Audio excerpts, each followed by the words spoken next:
pero no puede un preso tener un gasto mayor de $2.100, porque sería prácticamente un robo al trabajador tico para sostener a un criminal. Entonces ya no es ahí viene el tema de los derechos humanos, de los que yo siempre digo, porque el criminal tiene derecho, ¿no? Hay que darle comida, hay que darle salud, hay que darle un lugar donde dormir, un lugar donde vivir, hay que cuidarlo, etcétera, pero no más que al trabajador que probablemente además ha sido víctima del que está preso. Entonces el sistema penal no puede costar más de $2.100 por preso. Sería inmoral. Y entiendo que cuesta más de $2.100 por preso. Más de $12.000 por preso por año. Usted está diciendo 2.600. 2.100. 2.100. En términos prácticos, nosotros estamos gastando $1.200 aproximadamente al tipo de cambio del día de hoy por mes por preso, costo operativo. Sí, en lugar de 2.100 por año. En otras palabras, están gastando casi 2 salarios mínimos por reo. Es una injusticia para los costarricenses de bien, que son los que nos están viendo ahorita.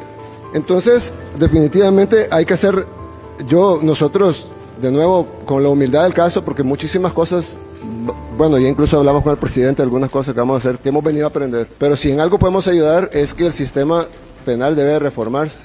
Y si es importante, creeríamos nosotros, desde nuestro punto de vista, que el sistema penal debe ser completamente controlado por el gobierno. El sistema judicial decide si la persona es inocente o culpable. Eso así es en todos lados. Pero ya una vez declarado culpable, ya una vez sentenciado a una pena, debe ser el gobierno que debe administrar esa pena. Entiendo que aquí hay una especie de suprapoder sobre las penas, el cual pues bota toda la estructura. No se puede planificar si mañana me van a decir que tengo que cambiar esto por lo otro, o que si alguien tiene derecho a tener internet, o tener televisión, o tener tantas visitas íntimas al mes, o tanta cantidad de comida, o tanto tipo de comida. Y a mí me confunde a veces, porque me pongo a pensar, bueno, tal vez esta gente es muy buena, ¿no? Y ellos se preocupan por la comida de los presos.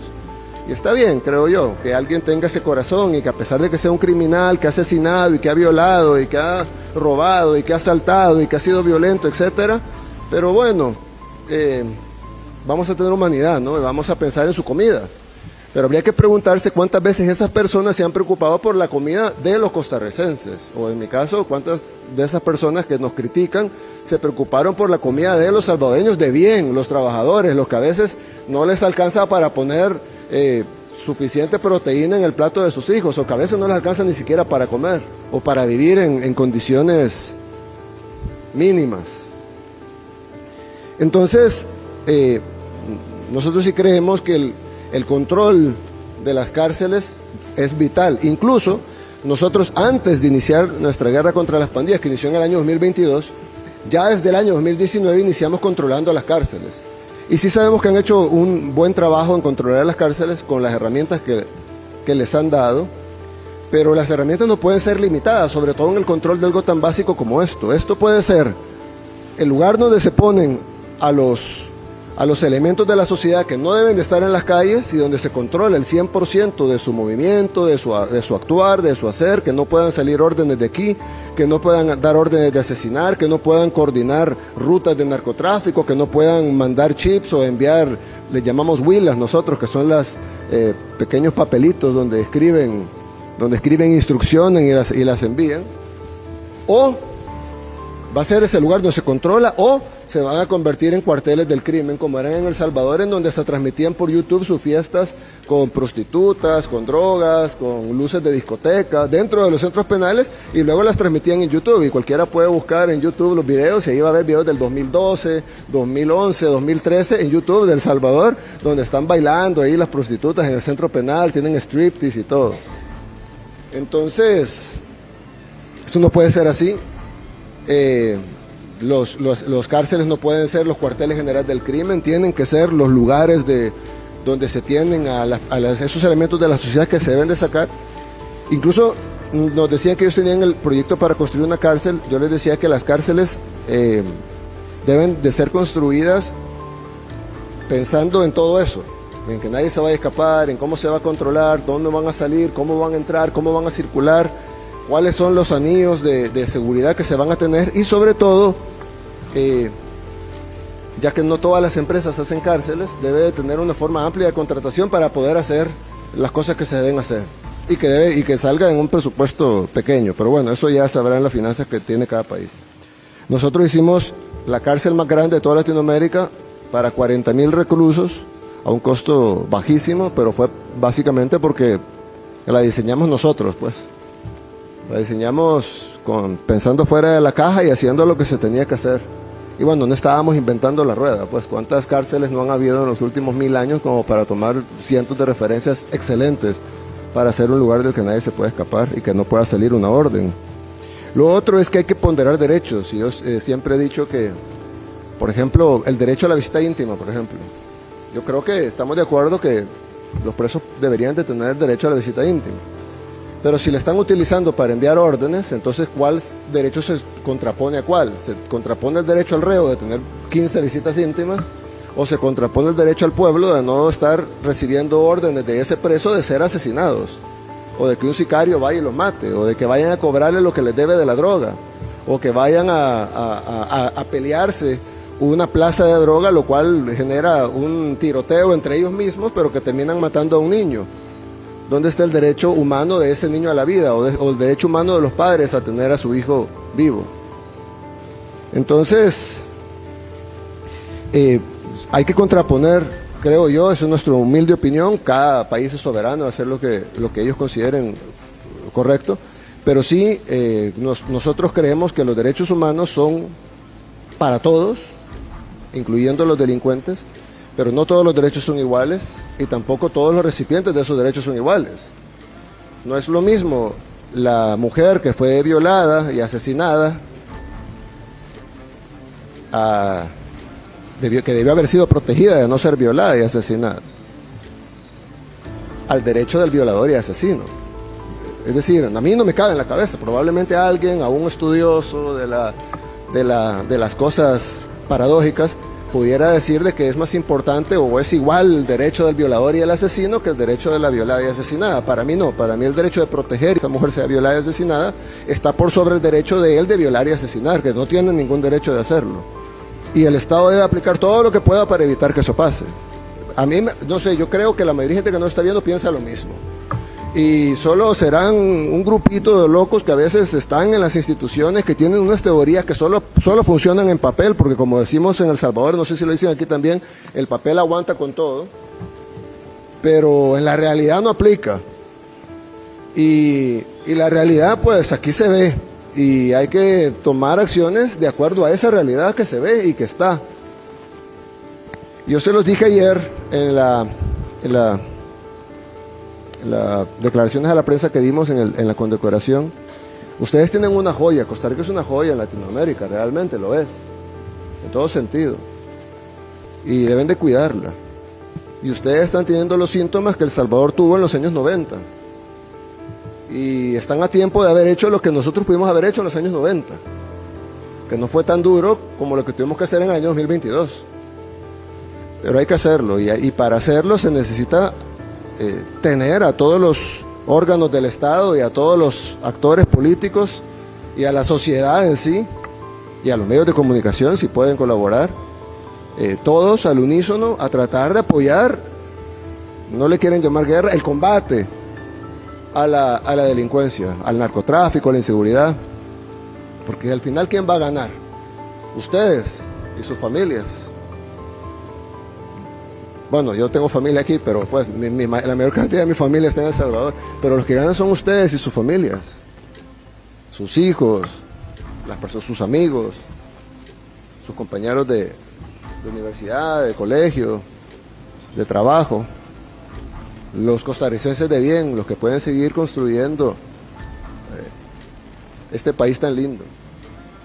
Entonces, bueno, nosotros vamos a continuar con este diagnóstico del sistema penal. Vamos a hacer algo formal para entregarle al gobierno de Costa Rica, de parte de ustedes, de nosotros, sus amigos, hermanos menores, como nos quieren ver.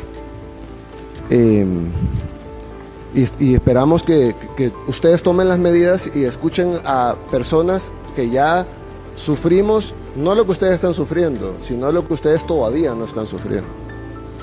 pero nosotros vimos cómo evolucionó esa enfermedad, cómo creció hasta que se volvió incontrolable y que gracias a Dios logramos a controlar, pero básicamente por un milagro. Créanme, no quieren llegar a eso. Así que bueno, gracias, presidente, y muchas gracias. Señor presidente, muchísimas gracias. Ustedes acaban de oír una cátedra magistral de quien no escribe libros ni hace tratados filosóficos de la ponderación de los derechos y da clases en una universidad, de quien se arrolló las mangas y lo logró, sin un debate académico estéril. Pero antes de referirme a los buenos consejos y a las cosas en que el presidente de Salvador nos está abriendo los ojos al gobierno y a usted, pueblo de Costa Rica, tengo que manifestar el agradecimiento profundo del gobierno por la ayuda que nos mandaron en una situación crítica con nuestro clima. Trabajamos, como dijo el señor presidente, en las horas de la madrugada.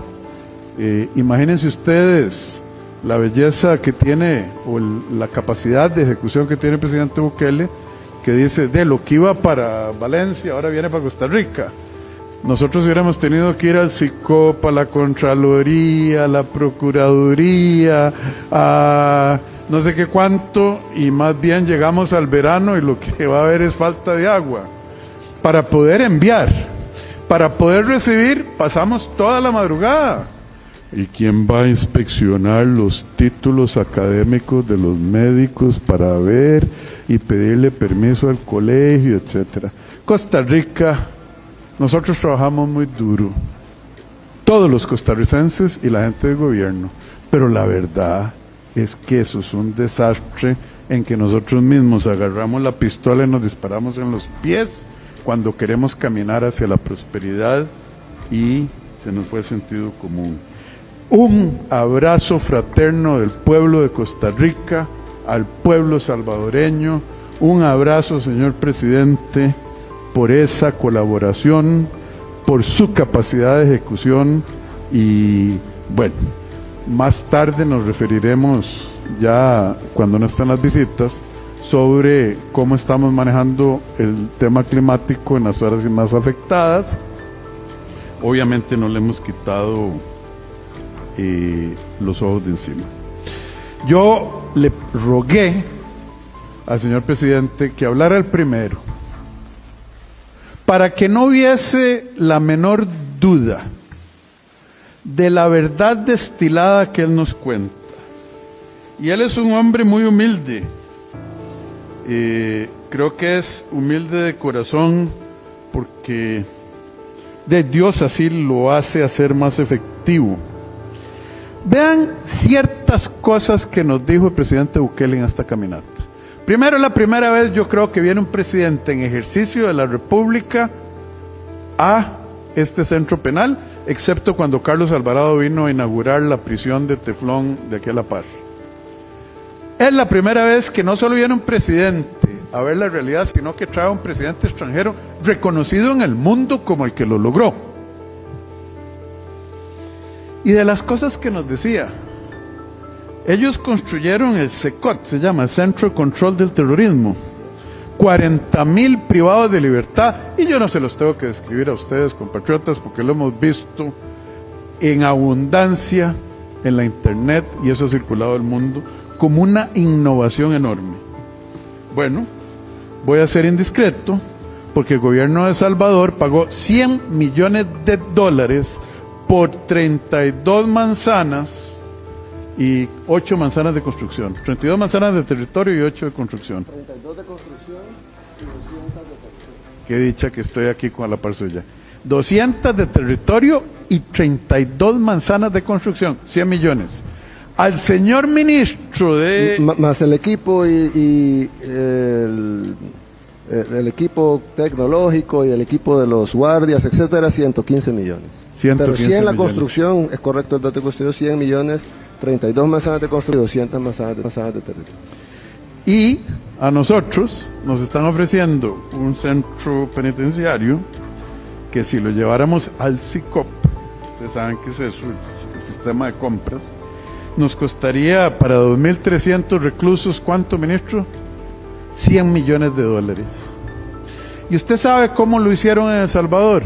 Por ley especial, negociación directa del presidente de la República con las empresas, y 4 empresas, y los puso a competir, a construir un módulo cada uno, etcétera. ¿Se imaginan el infarto, catetonismo y que le daría a Marta Costa? Porque no es el resultado lo que importa en Costa Rica ahora, es el proceso. Ya no es el fondo, es las formas. Dios guarde eso pasar aquí. La tendríamos que llevar en una emergencia a muchos. Dijimos, reformemos la reforma. Pero para eso necesitamos desplazar grupos, bloques de 2.000 privados de libertad en 2.000 privados de libertad mientras reconstruimos. ¿Y qué dijeron los diputados? No, sin ningún criterio técnico, no nos da la bendita y regalada voluntad de comprar como medida transicional para los que deben pensión alimenticia, para los que están ya en una condición de edad en la que no pueden delinquir simplemente físicamente, para los que requieren menor manejo. No les vamos a permitir la construcción de cárceles livianas. Pero Dios guarde, haya que rendirle cuentas, porque los diputados, para investigar las consecuencias negativas de sus propias acciones, ¿a quiénes van a llamar? A una circomisión al ministro de Justicia. Eso es doble estándar, eso es doble cara. Estamos aprendiendo muchísimo, pero no solo el gobierno, ustedes costarricenses. Yo le decía al señor Bukele, excelentísimo presidente de la hermana República de El Salvador, don Nayib, pero ¿qué es el tema de la justicia rehabilitativa que a nosotros nos agarró en los años 80 y 90? ¿Cómo lo ven ustedes? Y me dice, presidente, en El Salvador nosotros tenemos justicia rehabilitativa. Si un tipo, y me dio un ejemplo con su permiso, se tomó más trago de la cuenta, no es un delincuente habitual, y en un momento o de celos o de falta de control comete un crimen, mata a alguien, lo que llamamos los costarricenses un pleito, una bronca, eso es muy diferente a uno de los que se sentaban en la junta directiva de las maras. Al primero lo rehabilitan, dice el señor presidente. Al segundo, ¿ya para qué? Ya no se puede echar para atrás. No, en Costa Rica eso sería inconcebible, que no tratemos de arreglar a lo que ya no tiene arreglo. Y hay que reconocer que no tiene arreglo. Hay que reconocer que es muy triste para la sociedad, sin duda. Que las causas son profundas en familias disfuncionales, etcétera, sin duda. Pero lo que no tiene arreglo por la voluntad y decisión de Dios ya no tiene arreglo. Otra cosa que le llamó muchísimo la atención al señor presidente es esto de los costos. De cómo un oficial que ingresa a trabajar aquí gana, ¿cuánto? 450,000 colones. 530,000 trabajando 6x6 tal vez, arriesgando su vida, estando lejos de su familia, incomunicado por celular como debería ser, etcétera. De ahí. Y el privado de libertad nos cuesta mucho más de lo que él gana. Dentista, médico, bien, es su derecho. Pero si el privado de libertad, que tiene recursos por sus actividades delictivas afuera o por sus compinches, dice, yo quiero que me lleven al hospital Cima, la Sala Constitucional le ordena al Ministerio de Justicia que, dependiendo quién sea, dedique de 4 a 8 oficiales, lo que haya que dedicar, el carro de transporte para que llevarlo a que vea a su dentista privado. Eso es lo que ocurre en Costa Rica. Poner a trabajar a los privados de libertad, aquí eso sería, bueno, yo no sé qué, ¿cómo se llaman? Las parálisis y los derrames de los defensores y la sala cuarta, ponerlos a trabajar así, que a la fuerza, no. Dios guarde, que se ganen la comida. Pero bueno, aquí hay gente que trabaja. Me contaba don Nils Ching, el director, no me acuerdo cuál de los dos, en una conversación conjunta, el director de adaptación social, que un privado de libertad que sí estaba trabajando y recibiendo un sueldo y asegurado, lo picó una gallina en una pierna. Pobrecito, bueno, ocurre. Entonces se lo llevaron al hospital y demandó que le pagaran la incapacidad y la corte nos ordenó pagarle la incapacidad. Al picado de gallina en una pierna. Bueno, mejor me callo de mi juventud porque hasta toros me embestían. Una cosa que nos llama la atención al presidente Bukele y a mí, no quiero poner palabras, mejor me digo yo, a mí, es que en Costa Rica tenemos un sistema tan perverso de ejecución de la pena. ¿Quién manda? Con respecto a un reo particular y a todos los reos. Y aquí es conceptualmente posible, y de hecho ocurre en la realidad, que una persona que fue condenada por un juzgado normal, fue a apelación con 3 jueces y fue a casación con toda la sala tercera, un juez de la ejecución de la pena borre todo eso de manera unilateral. Obviamente tendrá que escribir una justificacioncita, pero tiene más poder que esas 3 instancias del mismo Poder Judicial. Ahí me dicen que es muy probable que doña Ofelia Tattelbaum, un caso famoso, señor presidente de Costa Rica, de un día de esto la va a ver la psicóloga forense, etcétera. ¿Y qué importa la decisión de la máxima autoridad penal de Costa Rica, que es la sala tercera en pleno? Le va a decir, no, doña Ofelia, váyase para la cárcel, porque usted está sufriendo mucho. Así funciona nuestro sistema. Nosotros presentamos una ley de ejecución de la pena a la Asamblea Legislativa desde abril del año 2023. No, de eso no, de eso no. Pero cuando pasa algo, Gerald, venga a la comisión. ¿Y por qué no llaman a un juez que se llama don Roy Murillo, que es el juez de la ejecución de la pena de Alajuela, que tiene la autoridad absoluta sobre la mitad, más de la mitad de los privados de libertad en este país y que nadie lo conoce? Yo no tengo el gusto y no sé si es una buena o mala persona, no lo estoy juzgando a él, estoy juzgando el sistema jurídico que a ese señor por tener la competencia sobre Alajuela controla todo este centro penal con 8.700 privados de libertad y le puede decir a don Nils Ching qué le da de comer a fulano, cuándo lo lleva a la clínica privada. Las visitas no son conyugales, yo creí que dejaban venir a las esposas.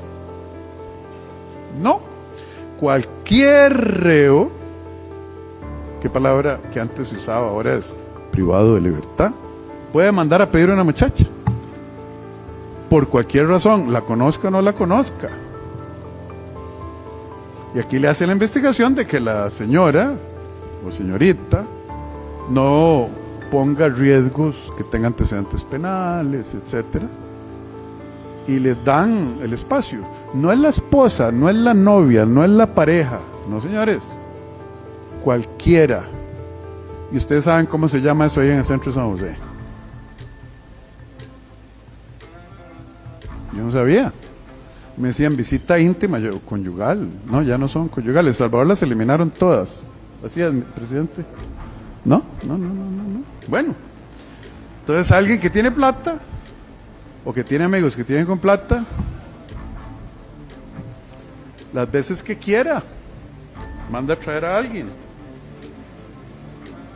Yo no digo que eso sea malo per se. Yo soy una persona que cree en la libertad individual de los seres humanos. Yo no soy nadie para juzgar a nadie, solo Dios puede. Pero en un centro penal, ni tiene que pagar cuarto, en ese caso. La otra cosa que nos llama muchísimo la atención, y yo me estoy extendiendo más de la cuenta por las cortesías con el señor Bukele, a quien de corazón le agradezco, y un montón de detalles más que no voy a comentar con ustedes por razones obvias. Costa Rica sabemos que únicamente el 5% de los delitos denunciados, y que sabemos que los delitos denunciados son menores que el universo de delitos. Entonces, que hay ahí un hueco que nadie sabe. Y el 95% de los delitos denunciados terminan en nada. Ese pequeñísimo 5% que terminan en algo, la verdad es que por las cosas que me contaron los jueces de ejecución de la pena, los privilegios, el pollito, la carnita, la dieta, las visitas íntimas, etcétera, el gasto mensual, ¿cuántos de ellos se pueden ganar más de un salario mínimo al mes en un trabajo para el que afuera tengan la competencia y que no incluya delinquir? Es que el que delinque puede ganar muchísimo dinero, pero póngase usted, delincuente, a trabajar en lo que usted sabe trabajar, para lo que está preparado, a ver quién le paga 650 mil pesos al mes. Nadie. Entonces, mandan a un porcentaje chiquititico para acá. Los atienden, algunos me dicen viven mejor aquí que afuera. Y después, los beneficios y para afuera. ¿Usted cree que eso va a detener que el temor a la cárcel en Costa Rica va a detener a alguien y lo va a hacer pensar antes de cometer un crimen? No, hombre. Compatriota, cierro diciendo, aquí tenemos que revisitar los conceptos de justicia, de derecho penal, de cuál es el papel del Estado, Poder Judicial, Asamblea Legislativa y Gobierno en brindarle seguridad y prosperidad a nuestras poblaciones. Hay gente empecinada, sobre todo en el Poder Judicial, en particular la Sala Tercera y la Sala Cuarta, la Sala Constitucional y la Sala Penal, de que tenemos que mantener el sistema, de que hay que darles más abrazos a los que pegan balazos, hay que tratarlos bien, pero no bien dentro de lo que decía el presidente Bukele sabiamente, dentro de los derechos concebibles, porque son seres humanos, son criaturas de Dios. Dios los va a juzgar, nadie los va a azotar, nadie los va a torturar. Pero ¿cómo esos grupos, diputados y diputadas que ustedes conocen, Rodrigo Arias ha sido clarísimo al respecto, Gloria Navas, el Frente Amplio completo, la Sala Constitucional, no, prisión preventiva, aunque usted esté frente a un peligro para la sociedad, la comunidad que incluye su hermana, su hija, su mamá, su papá, su abuelo, sabiendo como el que mató a Catherine Garro, que la mató 3 días después de que lo soltaron. 450 casos en esta administración que los jueces de la pena dicen no, suelte a esta persona, y viene el Ministerio de Justicia y dice no señor, esta persona es un peligro para la sociedad. Ni siquiera estamos hablando de prisión preventiva, estamos hablando de condiciones benévolas para que salga de la cárcel sin haber terminado su pena. Y todos los estudios técnicos dicen es un peligro para la sociedad, no debe salir. Ah, no. Un juez sin cara ante el pueblo, sin necesidad de rendir cuentas, dice, sí, váyase, lo suelta. Y cuando ocurre el asesinato, ¿a quién llaman? Al ministro de Seguridad, a la Asamblea. ¿Y usted qué hace? ¿De qué quiere que haga? Que le dé 2 guardaespaldas a cada mujer costarricense, y a cada adulto, y a cada hombre. Ese debate, compatriotas, lo tenemos que seguir. Y yo ya me cansé de estar llevándole serenatas a quien no quiere oír o es sordo o no entiende a través de los proyectos de ley que hemos presentado. Desde abril del 23 a hoy, la ley de ejecución de la pena, ahí está, ¿verdad? Nada más, ahí está. Existe un proyecto de ley. Y hoy, aprovechando la venida de un líder reconocido a nivel mundial y un experto en arreglar el problema que usted quiere arreglar, que se arregle, decidimos llevar el debate ya al pueblo de Costa Rica, y ya no solo hacerlo en los zaguanes y salas de sesión de la Asamblea Legislativa del Poder Judicial. Pueblo de Costa Rica, eso y cosas peores están ocurriendo con sus dineros, con sus impuestos, con su derecho a vivir en paz y tranquilo. Y ese debate continúa, porque ayer dijo el presidente Bukele claramente, mientras la sociedad como un todo no decida arrancar esta mala hierba, este cáncer de raíz, no se va a alcanzar. Y para eso se ocupa una mayoría legislativa, que no estoy diciendo que debe ser de un partido, que no estoy diciendo que haya que esperarse a las elecciones, pero ahí tiene que ocurrir a más tardar. Hoy se podría, pero se ocupan unir las voluntades de 38 diputados. Y yo en eso no tengo mucha esperanza con los diputados actuales. Presidente Bukele, maestro, profesor en estos temas, muchísimas gracias por la generosidad de un pueblo que también tiene necesidades con estas donaciones que nos hicieron. Eso, que Dios se los pague, pero sobre todo, muchísimas gracias por lo que nos ha enseñado y nos ha dicho in situ sobre cómo arreglar una sociedad que, como dice usted la agarró en el 22, hubiera sido lindo para ustedes agarrarla en el 90, cuando todavía era controlable, y nosotros estamos en ese momento. Invaluable su contribución. Muchas gracias. Bien, le agradecemos muchísimo las palabras a ambos presidentes. Vamos a ir ahora con el espacio para responder consultas de los colegas de los medios de comunicación. Vamos a comenzar con Livia Solano de OPA. Hola, ¿qué tal? Buenas tardes. Bienvenido al presidente de El Salvador, Nayib Bukele. Ojalá la estadía aquí en Costa Rica haya sido muy placentera y muy pura vida, como decimos nosotros. Y aprovechando que tengo pues a 2 presidentes, don Rodrigo, a usted usualmente le hago alguna consulta. Voy a aprovechar que está el mandatario de El Salvador. Gracias, ya tengo la autorización, ¿verdad? Entonces, quería hacerle la consulta, 2 preguntas muy puntuales. Esto es porque el método Bukele tiene cerca de 30,000 presos inocentes en su país, según la organización Socorro Jurídico Humanitario. Considera que para evitar la crisis de seguridad que actualmente vive en nuestro país, debería de replicarse el sistema, y qué garantiza que una vez que usted salga del poder, pues su método se mantenga. Esa sería una de las preguntas.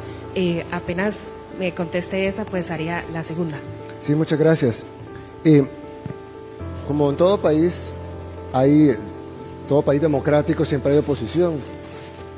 Y pues la oposición es nociva y a la vez es sana. Es una de esas paradojas son esas paradojas de la democracia en donde, como decía Winston Churchill, es el mejor sistema que conocemos, ¿verdad?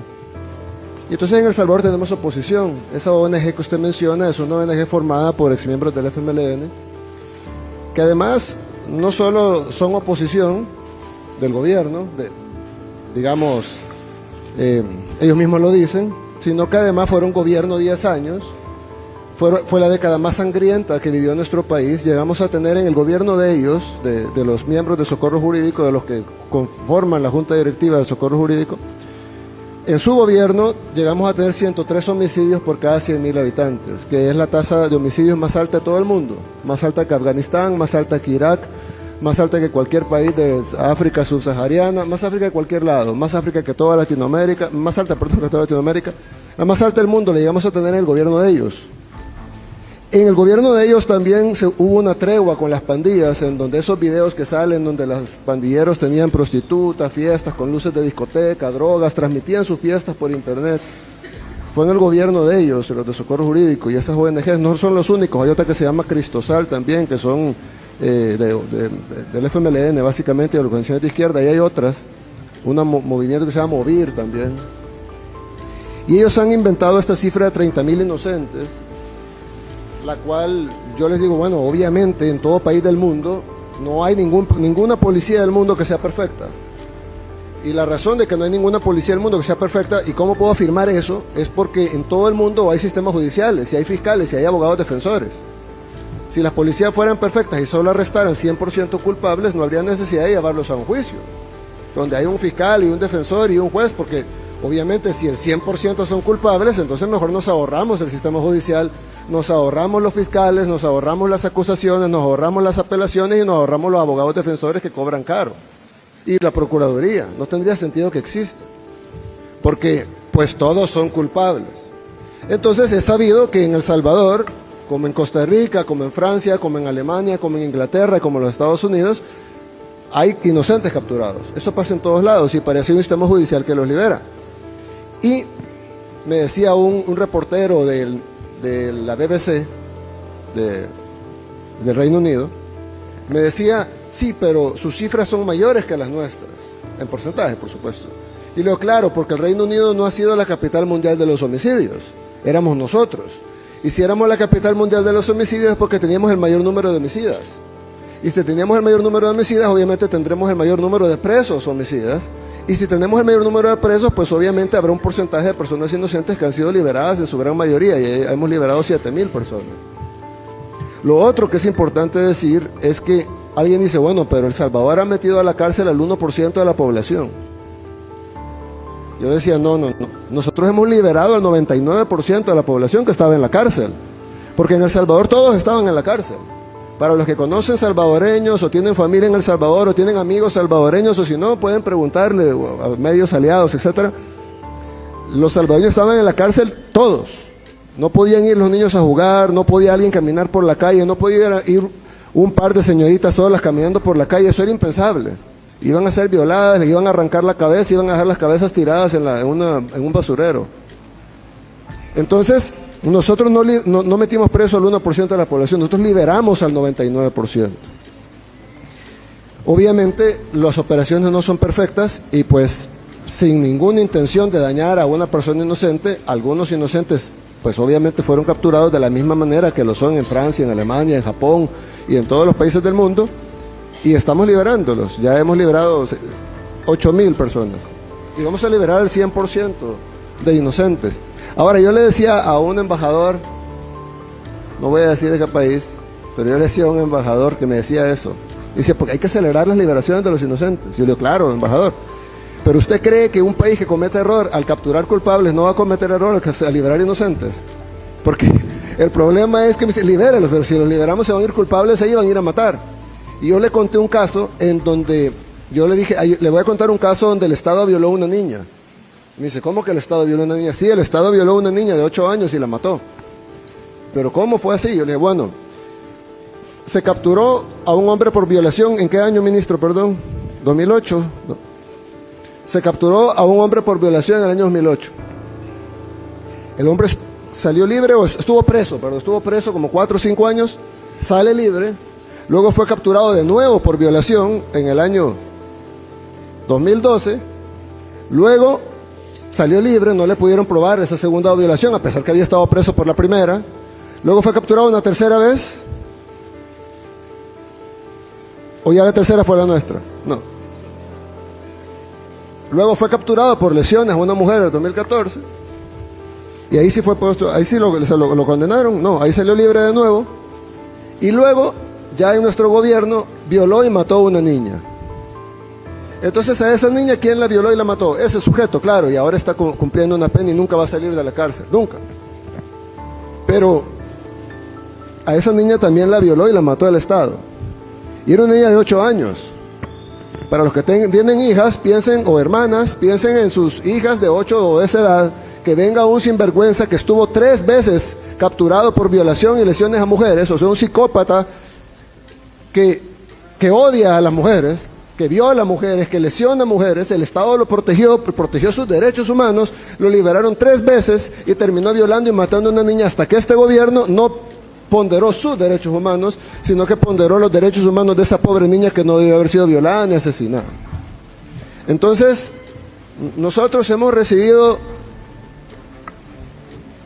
200 lecturas de moral de personas que no conocen lo que nosotros vivimos, que nunca nos dieron una solución que fuera factible. El Salvador probó de todo, la OEA incluso patrocinó una tregua completa, en donde el secretario general de la OEA, Insulza, llegó ahí a abrazarse con los pandilleros, a los pandilleros les entregaron unas armas en gesto de buena voluntad. El secretario general de la OEA en ese tiempo, Miguel Insulza, recibió las armas de los pandilleros.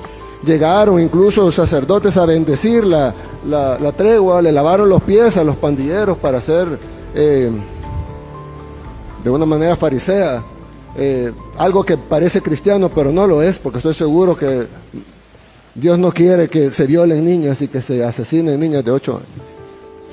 Y ahí todo el mundo aplaudía. El modelo de El Salvador debe ser copiado por el resto del mundo. El Salvador debe de exportarse este modelo que tiene un gran éxito.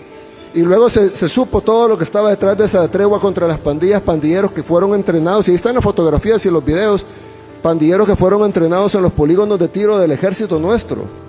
Ahí fueron entrenados los pandilleros a tiro certero, que significa poderle pegar en la cabeza o en el corazón a los salvadoreños, entrenados por el gobierno, con armamento del gobierno.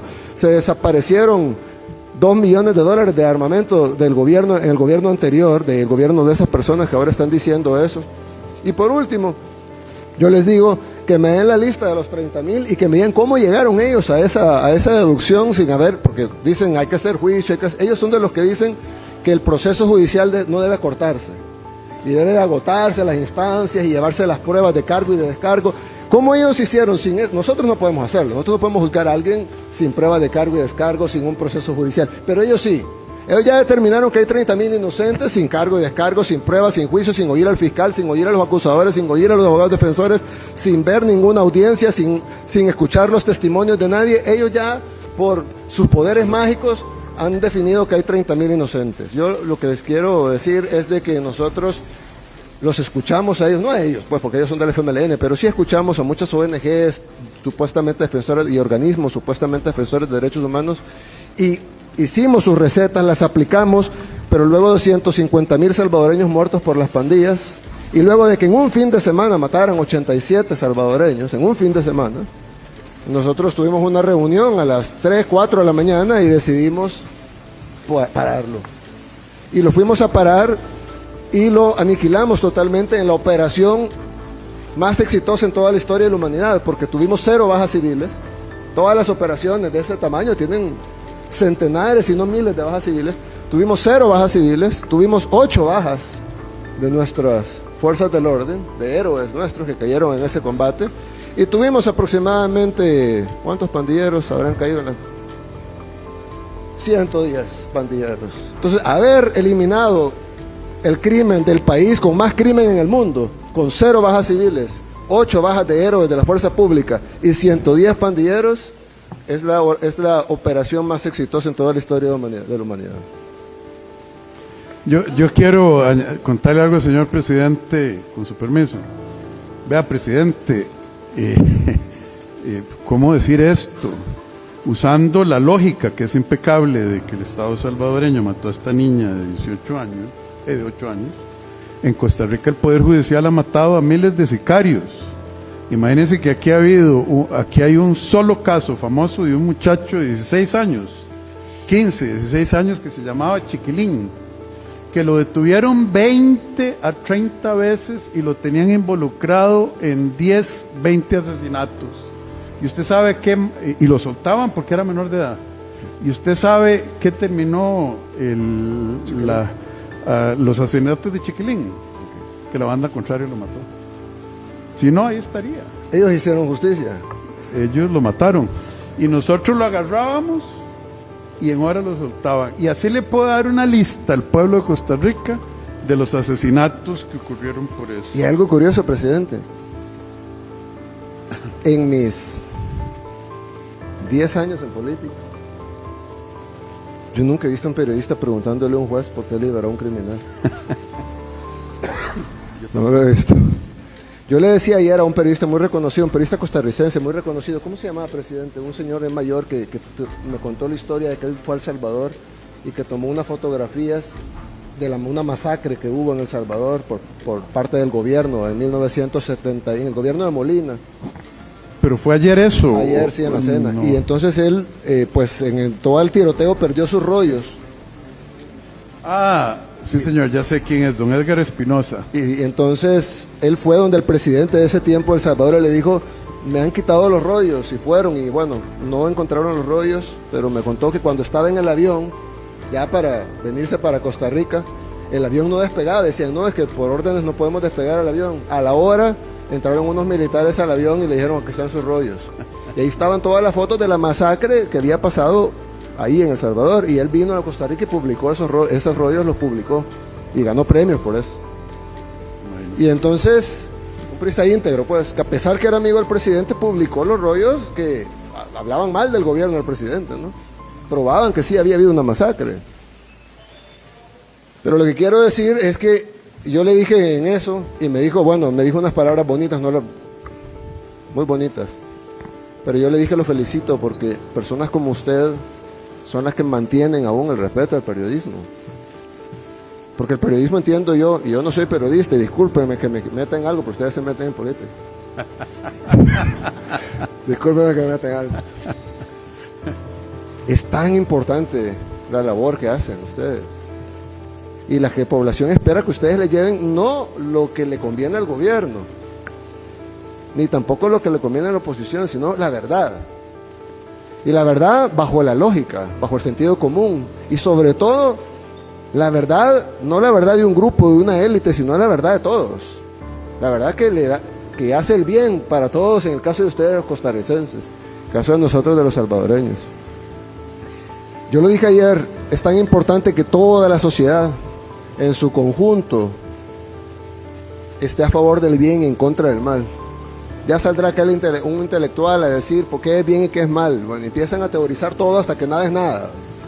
Pero nosotros sí sabemos qué es bien y qué es mal. Ustedes lo saben, sus familias lo saben.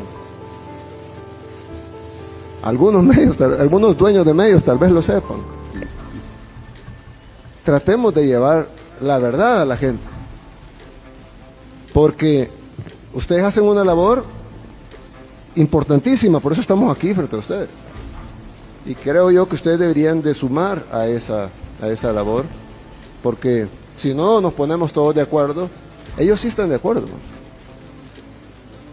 Los malos sí están de acuerdo, pero nosotros los buenos no nos ponemos de acuerdo a veces, y nos quedamos discutiendo si esto es azul o es celeste o es turquesa o es aqua, pero bueno, ¿qué es lo bueno y qué es lo malo? ¿Y qué es lo que debemos de hacer? ¿Y cuál es la labor de ustedes frente a esa situación que está enfrentando Costa Rica? Danilo Chávez. Perdón un momentito, presidente, nada más para que el pueblo de Costa Rica entienda. Cuando usted estuvo a las 4 de la mañana en esa operación que dice que fue la mejor del mundo, que no murió nadie civil, usted no hubiera podido conducir esa operación sin apoyo del Congreso, ¿verdad? No, el presidente del Congreso estaba ahí sentado. Ok. Y yo le dije, necesito que convoques una sesión extraordinaria para allá. Los diputados llegaron el sábado, ¿verdad? Sábado para domingo en la madrugada lo aprobaron, o a las 12 de la noche. En la madrugada del domingo, a media balacera, aprobaron el régimen de excepción. Y ese mismo momento salió la policía a atrapar a todos los pandilleros que ya los conocían. Ya sabían quiénes eran. Si la policía sabe quiénes son, la policía sabe dónde están. Lo que pasa es que no es que los policías no los quieran agarrar, es que no pueden, dicen la orden. Y cuando lo agarran y luego lo llevan, sale libre y le matan a la familia. Entonces, ¿quién va a querer? O sea, es decir, es difícil. Yo se lo he dicho una vez y le doy un mensaje a los policías de Costa Rica. Ustedes están en la posición más difícil del mundo. Todos los seres humanos corremos del peligro, todos. Y el que diga que no es mentiroso. Todos los seres humanos vemos peligro y salimos corriendo. ¿Quiénes no huyen del peligro? Bueno, en el caso de Costa Rica, bomberos y policías. Sí. Dígame otro. Tal vez, no sé, rescatistas. Son raros, pues, los que no huyen del peligro. Ellos no huyen del peligro, van al peligro. Escuchan la balacera y van a la balacera. Solo piensen eso, ¿no? Uno escucha una balacera y se va. Ellos van a la balacera. Y luego se tienen que enfrentar sin las herramientas legales para poderse enfrentar. Y si acaso logran agarrar 10 criminales arriesgando su vida, los llevan para que los liberen y luego esos 10 criminales van o dan la orden que vayan a asesinar a la familia de ellos. Y luego nadie los protege a ellos. Y si a alguno se le ocurre, porque el presidente me contó el caso de eso de que si mata al que mató a... Si luego se le ocurre ir y matar al que mató a su familia, van y lo meten preso a él. ¿Sí? Y ahí nadie sale y dice liberen a los inocentes. Al contrario, ahí presionan para que se lo refundan en la cárcel. Yo sinceramente creo que estas organizaciones no son malévolas, son satánicas. Porque hacerle eso a alguien que luchó, que iba a dar su vida por su gente y que luego perdió a miembros de su familia por eso y que luego simplemente se defendió a su familia y que sea acusado y condenado por el mismo sistema y el mismo pueblo que defendió. Yo creo que es importante que se le dé el lugar a la fuerza pública que merece y que además se le den las herramientas jurídicas y de protección que ellos tienen que tener para poder hacer su labor. No es fácil hacer esta labor. Aquí están los policías penitenciarios, por ejemplo. Es una labor difícil. ¿Quién quiere estar revisando, haciendo requisas a los delincuentes? ¿Quién se propone para hacer ese trabajo? Yo no. Ellos ahí están haciéndolo, todos los días. No pueden estar ni en el celular chateando porque no hay. Y luego no vaya a ser que pique la gallina a uno porque entonces a ellos les cae. Entonces, yo creo que uno debe ser agradecido. Agradezcamos a quienes nos protegen todos los días y démosles por lo menos, lo mínimo que les pudiéramos dar son las herramientas y las condiciones para poder hacer su trabajo y protegerlos a ellos y a sus familias, solamente. Continuamos con Danilo Chávez de La Reacción. Señor presidente Bukele, buenas tardes. Señor presidente Rodrigo Chávez, presidente de nuestro país. Estamos dándole cobertura a su visita, presidente Bukele, también para la agencia News on Demand de su país. Presidente, ayer le puse atención mucho al tema que usted decía, tanto en la tarde como en la noche, que para poder combatir el crimen organizado, las bandas, la criminalidad, había que cerrar fuerzas en torno al líder, al presidente que electoralmente fue electo en las urnas, como pasa en su país y en Costa Rica. Y que eso parecería, en lógica sencilla, es elemental. Hay que unirse porque es demasiado poderoso el crimen organizado, el narcotráfico, etcétera, etcétera. Presidente, pero ¿qué pasa cuando en un país hay poderes que difieren de las estrategias, difieren de los tiempos, de las formas, de los artículos, de cosas específicas de cómo de pronto un poder ejecutivo está queriendo combatir el narcotráfico? Inclusive los órganos de control que le quieren, pues, hay cierto respeto a la constitucionalidad, que le dicen de esta forma no se puede hacer las cosas como de pronto el poder ejecutivo quiere hacerla. Mi pregunta concreta es, ¿qué haría usted como gobernante, como presidente? ¿Ataca a esos poderes, les resta presupuesto, los ofende, los critica, o bien negocia con ellos, consensúa con ellos, llega a acuerdos con ellos para entre las dos partes poder defender o atacar el mismo enemigo común que es el narcotráfico, la criminalidad, etcétera? Gracias. Bien, yo creo que hay una historia famosa de Cartago, pero no paraíso de Cartago, sino Cartago, la ciudad-estado del imperio cartaginés. Y ellos empezaba un enemigo grande a crecer que se llamaba Roma. Entonces vino Aníbal y dijo, necesitamos ir a tomar Roma, porque si no ellos van a venir a destruir, ellos ya tienen planes para destruirnos. Y entonces logró armar un ejército y marcharon hacia Roma. Roma, la invencible, fue vencida varias veces por Aníbal, varias veces. Un excelente líder militar y logró vencer varias veces a los romanos. llegaron a las puertas de Roma, pero obviamente tenían años ya en la campaña, los soldados ya estaban cansados, ya no tenían dinero, ya no tenían comida, y entonces envió emisarios al parlamento cartaginés y llevaban unos sacos al parlamento. Cuando el parlamento en sesión los escuchó, sacaron los sacos y botaron lo que había dentro, y cayeron miles de anillos de oro al suelo. Cada anillo de oro era de un general romano que había sido asesinado obviamente por el ejército cartaginés en las victorias que habían tenido camino a Roma. Y entonces dijeron: tenemos a Roma, estamos en las puertas de Roma y hemos vencido al ejército romano varias veces, pero necesitamos recursos, necesitamos más hombres, necesitamos alimentos. Así que necesitamos que este Senado nos apruebe esos recursos. Discutieron. Esto es una historia, no es un cuento. Discutieron y decidieron que las formas no eran las correctas y que lo mejor era no financiar la expedición y que Aníbal debía regresar a Cartago. Aníbal regresó. Roma se dio cuenta de que debía acelerar lo que tenían planificado, y luego Roma atacó y desapareció Cartago de la faz de la tierra. Le echaron sal a Cartago, esas son las guerras púnicas. Las guerras púnicas. Aníbal, Asdrúbal y Amílcar. Correcto. En la cultura del señor presidente salvadoreño. Y los romanos en la última guerra púnica arrasaron Cartago y le echaron sal para que no volviera a salir Para nada. que nunca volviera a saberse de Cartago. Hasta el siglo XX redescubrimos que no eran bárbaros como lo llamaban los romanos, sino que era una civilización avanzada, más avanzada que Roma en ese tiempo, con gran comercio y con gran cultura. Yo creo que se puede discutir quién debe ser el líder. Eso es básico en cualquier democracia. Pero una vez electo, se le deben dar, así como a los policías, se le debe dar a ese líder las herramientas para poder combatir lo que tiene que combatir. Si es la inseguridad, si es la pobreza, si es la exclusión social, será la exclusión social, si es la vivienda, será la vivienda. Pero lo que no se puede es pasar debatiendo infinitamente. Las teorías son infinitas, cada quien puede salir con otra idea, sobre esa idea, y ese debate estéril e infinito no va a llevar a nada más que a perder la batalla contra la criminalidad, así como Cartago la perdió contra Roma.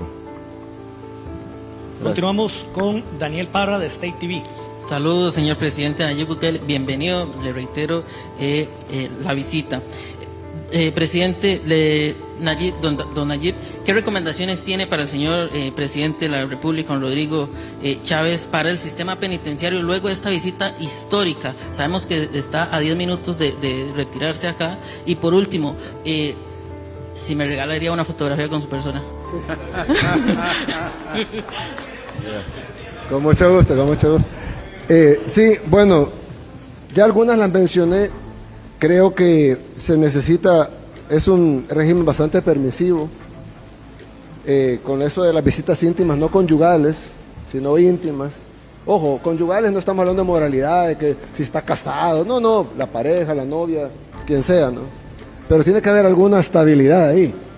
No puede ser que lleve una señorita diferente cada vez, ¿verdad? Entonces, ese tipo de cosas, esa permisibilidad, ese acceso al exterior que tienen. Por ejemplo, ellos tienen televisión. Yo no tengo nada en contra que tengan audiovisual. Nosotros no les ponemos. Pero se les pudiera poner partidos de fútbol, películas y ese tipo de cosas. Pero tener acceso a los noticieros, por ejemplo, les da a ellos conocimiento de lo que está pasando afuera. Ya no necesitan ni siquiera que los informen los que vienen, sino que ellos están plenamente informados todos los días. Entonces, hay una serie de cuestiones que, sin infringir sus derechos mucho, sino simplemente regulando los derechos, dicen porque hay algunos que plantean el control total del Estado, que estoy seguro que los costarricenses no quieren eso, y otros que plantean el libertinaje total, que estoy seguro que tampoco los costarricenses quieren eso. Entonces existe el concepto de libertad ordenada, en donde todos tenemos libertad, pero está ordenada de acuerdo a las reglas que la misma sociedad pone para el bienestar de todos en la sociedad. Entonces un reo que tenga audiovisuales me parece bien, me parece justo para que tenga algún tipo de entretenimiento, pero ese entretenimiento debería estar limitado a películas, partidos de fútbol, etcétera, pero no, por ejemplo, a cosas informativas. Es algo muy sencillo, pero hace mucha diferencia. Entonces creo que sería muy largo darles uno por uno todos los puntos que hablamos y que además vamos a poner en el reporte, pero sí creemos que debe de hacerse menos permisivo el sistema penitenciario y debe de hacerse más pensando en sí los derechos de los reos, que los tienen, son seres humanos, tienen derecho a pesar que han matado, violado, etcétera, tienen derechos, pero pensando más en los derechos de los que están afuera y el derecho a un país de tener seguridad. Bien, terminamos con David Quintana de Ticavisión. Muchas gracias. Ustedes me hicieron recordar la frase de Nerón: ¿acaso es más importante Roma que yo para que digan que es mi víctima? Genial, ¿verdad? Bien, señores presidentes, gracias. Al señor presidente Rodrigo Alberto de Jesús Chávez Robles le consulto. Sabemos que la medalla honorífica que le entregó al presidente Bukele es el motivo de su viaje, pero ¿por qué lo invitó? Me gusta ir más allá de eso, señor presidente. Y al presidente Nayib Bukele Ortiz, sí, bueno, no sé si le puedo consultar. Ok, muchas gracias, muchas gracias. ¿Por qué lo invité?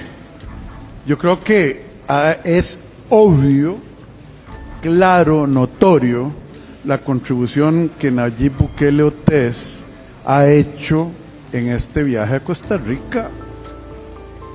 ¿Ve? Lo que se mira no se pregunta. Vino,